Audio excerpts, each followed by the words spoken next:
Hi friends, ఈరోజు మనం చిక్కుడుకాయ కారం చేసుకుందామా. వెరైటీగా వెదర్ చాలా కూల్గా ఉంది కదా, కొంచెం కారంగా తిందాం. చిక్కుడుకాయల్ని ఇలా సన్నగా చేసుకొని దీన్ని ఒక 5 minutes బాయిల్ చేసుకుందాం హాట్ వాటర్లో. ఇది ఒక 5 minutes బాయిల్ చేసుకుందాం. ఇది బాయిల్ అయ్యే లోపల మనం మిక్సీ వేసుకుందాం.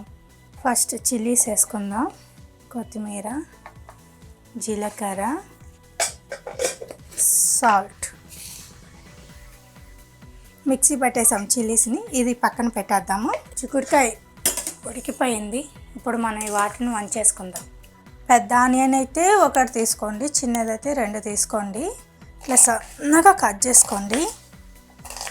బాండల్ పెట్టుకొని దీంట్లో ఆయిల్ పోసి ఆయిల్లో కొన్ని ఆవాలు వేసుకొని ఎర్రగడ్డ వేసేసుకుందాం. ఎర్రగడ్డ కొంచెం బాగా దోరగా వేగాలి. కొంచెం కరివేపాకు వేసుకుందాం. ఎర్రగడ్డ కొంచెం వేగింది, మనకు ఆనియన్స్ బాగా ఫ్రై అయిపోయినాయి కదా.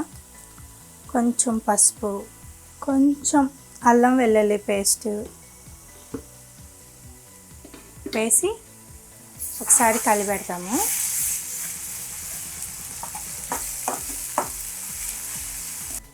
మనం ఈ ఆయిల్లో మనం ఉడకబెట్టుకున్న చిక్కుడుకాయలు ఒక 2 నిమిషాలు వేగాలి. బాగా కలిపెట్టుకుందాం.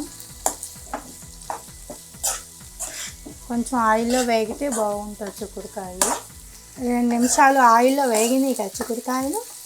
దీంట్లో ఇప్పుడు మనం తయారు చేసుకున్న చిల్లీ మసాలా వేసేసుకుందాం. మసాలా వేసుకొని కొంచెం కలిపెట్టుకొని మీకు కావాలంటే కొంచెం వాటర్ పోసుకోవాలి. మనం దీంట్లో కొంచెం వాటర్ పోసుకుందాం. కొంచెం వాటర్ పోసాక సిమ్లో పెట్టుకొని కొంచెం దగ్గర పడేదాకా ఉడికించుకోవాలి. మన చిక్కుడుకాయ కారం అయిపోయింది.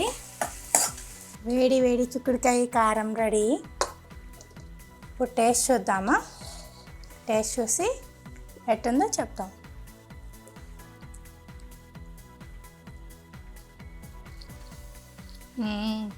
సూపర్.